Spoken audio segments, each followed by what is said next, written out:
香蕉王国产的香蕉来做一道虾的这个卷饼啊。好，老师，我们要先处理哪些食材呢？这个虾子，我们先把它烫熟。虾子先烫好，然后我们加那个调面糊，今天要煎面皮啊，调面糊。是，是面粉。是中筋、低筋还是高筋？中筋面粉，嘿。哦，中筋面粉。对，然后再加一个这个鸡蛋。好。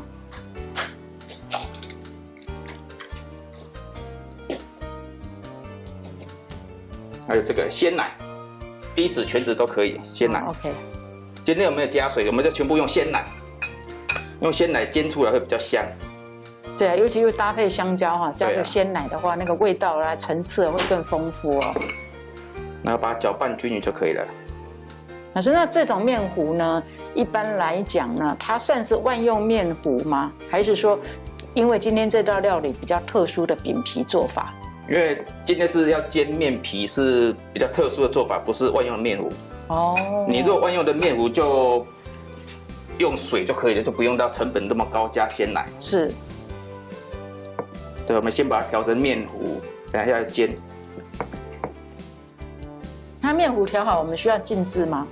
要放一下子，因为怕里面那个有些颗粒没有全部搅均匀，就给它泡一下，给它软化，再搅一下就可以了。这个面糊的比例，我们如果说没有做过的人，那个牛奶慢慢加，分次加，不要一次加。如果一次加太多的话，到时候太稀；如果一次加不够，我们再加，慢慢的加。那因为面粉它本身的这个含水量啊，每一个品牌都不太一样，那也会根据当地的气候会有些许的变化啊。所以老师呢，刚刚也会添加一些水，对，加一些白开水。万一如果说，你刚刚加的那个牛奶不够，当然也可以再继续加牛奶啦。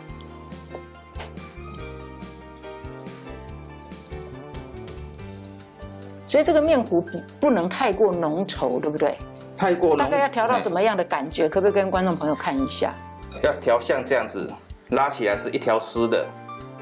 哦，这样子。OK， 所以用这样子来判断呢，这个面糊它本身的那个水分，是不是调得刚刚好？像老师刚刚说的，你拉起来它会一条线，如果会断掉，表示太浓了，对不对？对。那如果一直滴下来的话，一直滴要太稀了，要再加面粉了。OK。有看到哈，就是一条线，它不会断的啊。OK。那这样我们就让它静置个几分钟，我们来处理别的食材哦。好，虾子已经烫熟了，虾子熟了，先把它倒起来滤水。好，那我现在准备香蕉。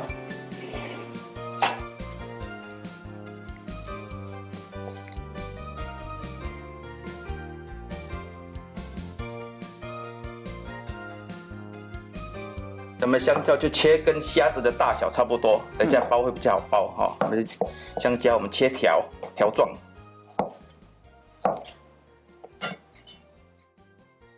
虾子剥壳。虾子剥壳趁热剥比较好剥壳，如果是冷的话，壳会粘在虾肉上面，比较不好剥。老师，你讲到虾子这样子，要趁热剥壳哦。对。那老师，请问你我们那个水煮蛋啊，皮就是那个壳很难剥啊，怎么办啊？有没有什么方法？就是你煮蛋的时候要放一些盐巴，还有白醋。啊，要放白醋哦。对，这会等一下会比较好剥壳。我是把它放到冷水，然后呢，等到那个因为热胀会冷缩嘛，对，然后泡到冷水里面呢，我还把那个蛋壳呢都先打碎，让那个水呢进去它那个蛋壳里面了。可是我觉得还是剥得好辛苦哦。那就是我也有放盐啊，就是里面放一点点白醋，冷水下去煮，但等下就很好剥了。要冷水下去煮。对，冷水就要下蛋去煮了。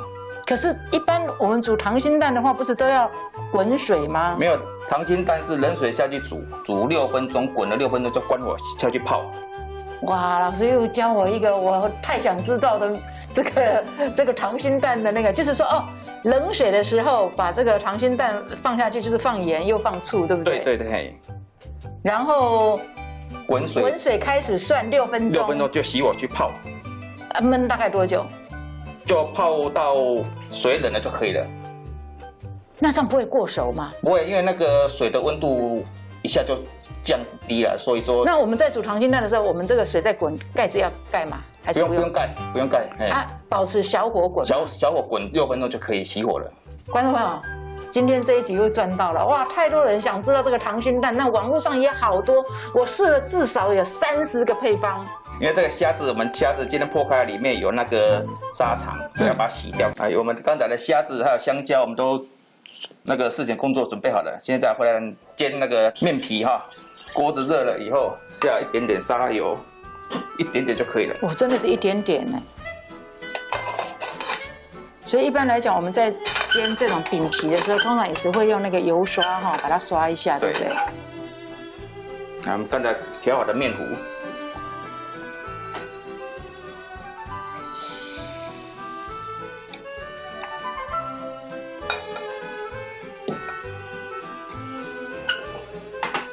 然后把那个锅子拿起来转，让它面糊平均。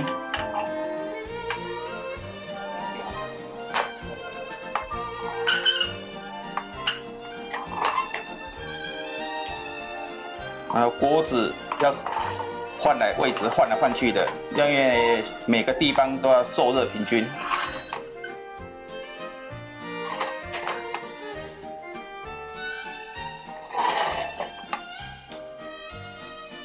感觉这个饼皮应该是属于软软的、很嫩的，是吧？对，软的。因为我们今天有加鲜奶，所以这皮会比较软。哇，那这样子的话，像这种软饼皮哦，其实有时候早餐呐，当然有些人早餐不一定会吃这些肉啊、虾的话，你就可以呢，把这样子的一个饼皮呢，里面包一些水果啦，哈，或者蔬菜啊，对，生菜加一些生菜沙拉包进去里面，我觉得好香哎，那我觉得鲜奶的味道真的是很香。老师，那这种饼皮哦，如果说我今天是做这个虾卷嘛哈，那如果说我今天要多煎一些这个饼皮，那能不能说我煎好之后一片一片把它用塑料袋包好，然后放冷冻库？放冷藏。放冷藏对。不能放冷冻哈。放冷冻会硬掉。会硬掉。对，放冷藏你冰1个礼拜也没关系。那就可以多煎几片哈。对啊，像你有时候小孩子肚子饿了，对，下课的时候马上就可以吃到东西了啊。OK。哇，好漂亮哦！两边煎到像这样子金黄就可以了。哇，这样子煎起来，我觉得光饼皮它就已经很好吃了。对啊，就像有点类似像松饼的感觉。对，而且这也有一点像像西方他们吃那个墨西哥饼皮哦，或者玉米饼皮哈。好，像两边煎在金黄就可以了。是。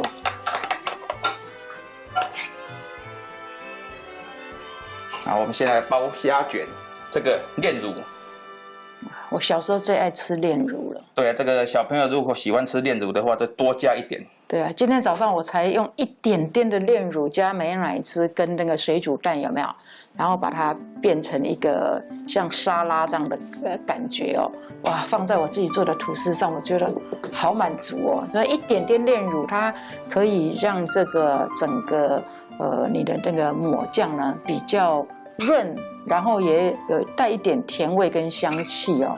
对啊，加了炼乳会味道不一样，小朋友喜欢吃。在这个虾仁，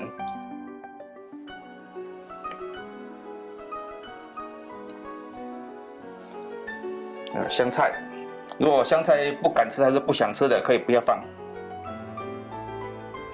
我小时候不敢吃香菜，那我爸爸很爱吃香菜，都是那个菜园里面都种。台语叫一个啦，就是一撩啦，全部都是香菜啊。然后我朋友去我家的时候，爱得不得了哦，我爸爸就整那个啥整龟够啊，要怎么说？那个国语我又不会说了。然后就全部都拔起来，哇！我朋友好高兴，提了2大那个。我说这么多怎么吃？因为我朋友超爱吃香菜。然后他回去之后把它处理干净了，他都把它放到冷冻库。对啊，可以切成末，放到冷冻库。他说随时要吃面条啊，或者说他要做什么饼啊，他就把它拿出来用。所以呢，我就想啊，这个香菜那个味道那么可怕，怎么会好吃？结果我朋友他做的那个葱饼啊，哈，里面是加香菜的。我说这葱饼怎么好吃？他说里面有你最害怕的香菜。从此之后，我自己就很爱吃香菜了。好，我们一条我们切成2人份。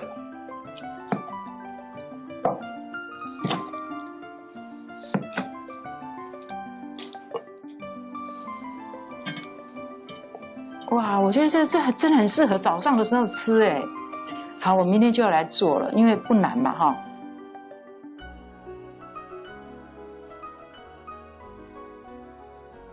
来，那我们现在接第2片。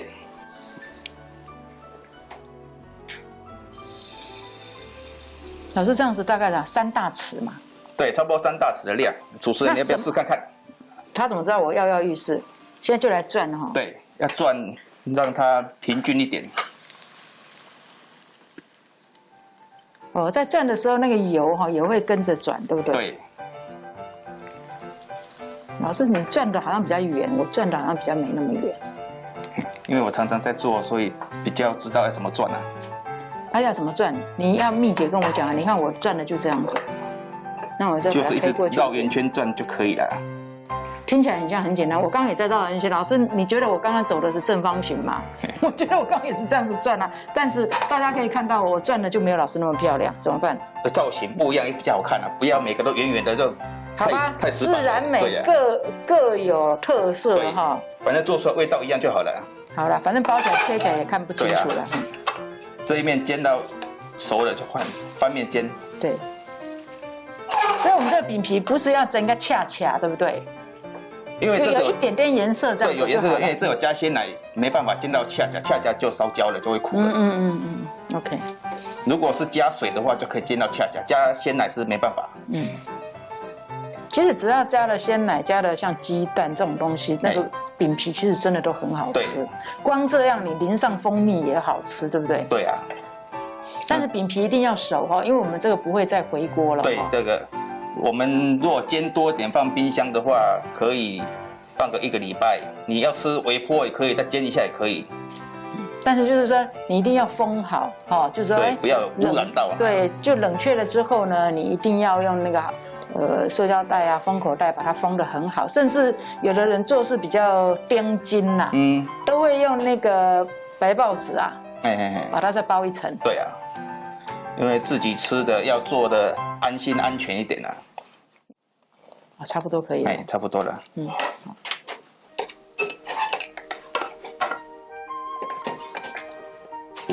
我们的炼乳先下。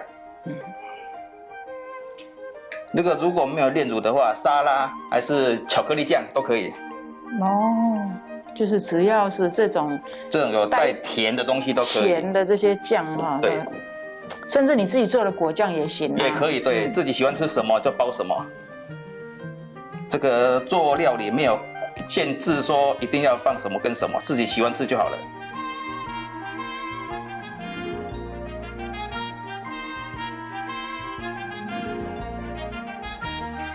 这个虾仁，